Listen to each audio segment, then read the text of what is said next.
Hello, video update day 9.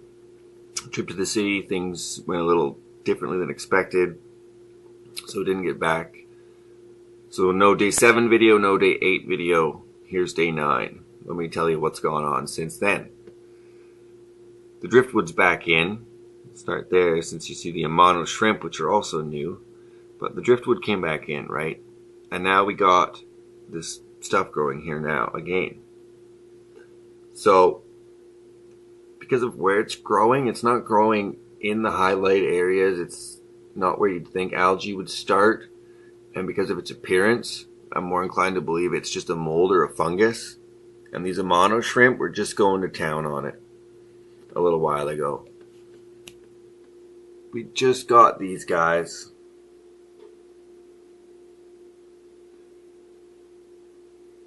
Saturday.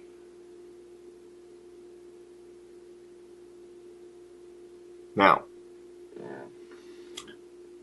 the light is also new. Finally got rid of the actinic bulb and just have a 6500K super daylight something, Zoo Med or something. So that's great. Nice to see that's gone. And yeah, we didn't plan on coming back with any livestock. We found these guys, this independent. Here's a cool story about these guys. Former fish keepers at their wits' end with dealing with their much lamented local fish store and the parasite-infested livestock they consistently received and had to deal with. On the verge of giving up the hobby and getting rid of everything, and then did a little bit of work to find out what it took to get into that end of the hobby and to start providing people with healthy livestock and such. And they're called Leviathan Aquatics. And they ship out of Prince George. And we went there, and he's got the most beautiful discus I've ever seen. And healthy. Wild blue rams. Angels. Big with the angels. Big with the discus. And mbunas like crazy. And I had a good talk with this guy. This guy's got a lot of experience. So it was really good. We got some plants. Picked up some plants from there. I forget exactly the name of this one, but it's a little low-growing, some kind of spoon thing from Tropica. But I'm not running CO2, so I don't know exactly how well it's going to do. But I mean, he gave us a big bowl full for $15. And the 5 shrimp for $15. So I thought that was a pretty sweet deal. So we got that, which we broke up. That was 2, and we broke into 4. And in the back here, there's some, it's like a serrated corkscrew valve. It's going to grow really tall, so we shoved it back there for now. You can't even see it. So, and this little Wendy crypt in there, which is pretty sweet. I think that's a good spot for it. Now, as for status of the water chem and everything when we came back late Saturday night.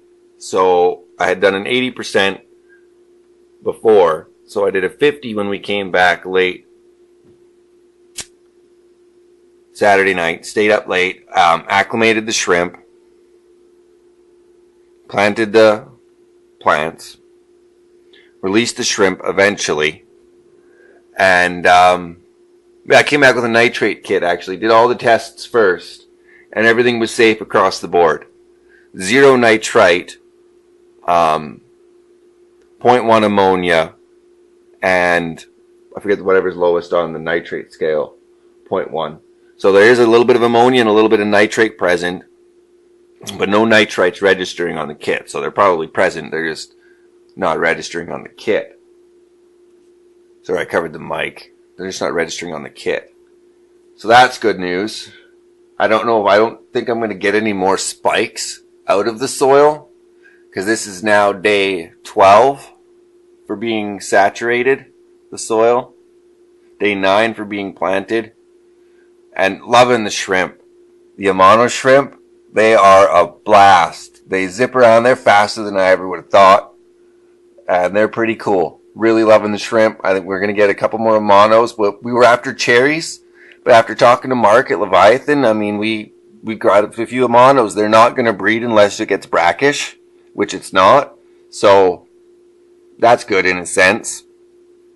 You know, it won't be overrun with Amanos. But yeah, they're fun to watch. There was 3 of them just chowing down over here. Really loving the shrimp. Jess just loves them. And the plants, the condition of the plants. So I gave you the rundown on the water cam, now the plants. The repens, they're all bumping still. The Ludwigia repens and the 2 forms of inclinata, they're going. Like, look at this red one here. It's grown like an inch. And the hygro, not doing so good. That's the worst of all the hygro. That's a hygro Rosa nervig right there, or Rosa Dervig, depends who you talk to. But I think that's new growth right there. Even that little new growth is not looking that great, but it's new growth, right? It's lighter green, it's a little smaller, of course, and a little wilty, but let's hope. Because this corner over here is starting to look a little rallied too.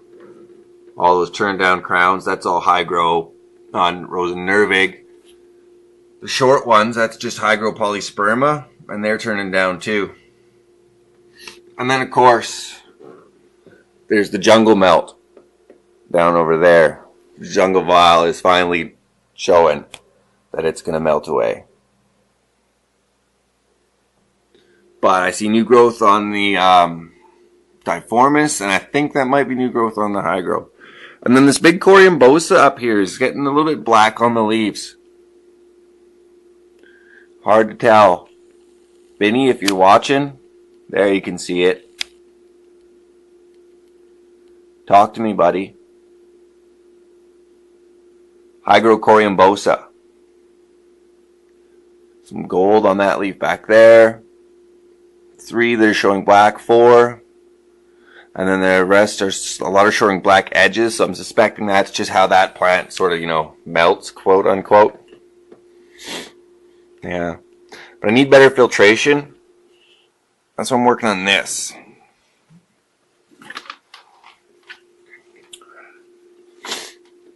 This is the Cascade 600 submersible canister filter. Mine is the canister addition of a sponge. Because the canister is like 9-12 inches or something. So by the 9 inches, so by the time you stick it on this, it's like a foot. And it's ugly. It's big and it's blue and it's hard to hide. So I cut this sponge and I'm trying to get it to fit on there. But I don't think my sponge was big enough around to just sink this into it. So I'd cut it to fit to shove in there, but I don't think it's going to work. I might need to get a new sponge. Look, a shrimpy getting sucked up in there. So it may or may not work. It's old. It's missing that. But it stays really clean and it works still. So we're going to try to use it as a power head. I'm thinking of putting it over here somewhere. Or maybe putting that one over here and bringing this one and run it over here mid-level. Because I need some flow over here. These guys are in stagnant water and they're just getting silted. This poor little Anubias down there. Silted. This side of the tank does okay because of the fluval. But, so, solution. Because the power heads we looked at in the city were too expensive. So that's the plan. That's the update. That's what's going on. Pretty excited. Yeah. And Leviathan Aquatics. They've got a website. They offer plants and livestock. Limited species. Guaranteed parasite free. So not a lot of places I've found that do that. And their stuff's beautiful. Like, I couldn't believe their discus tank, to be honest. And the Mbunas. So yeah, props to Leviathan Aquatics as hobbyists turned home business and doing it right. Like, their fish look so good because they live at home, I think. They don't have the shop lights and all the in and out of what's going on in the pet store.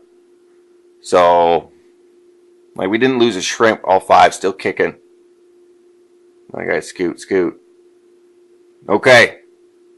Check out the next video. Day 10.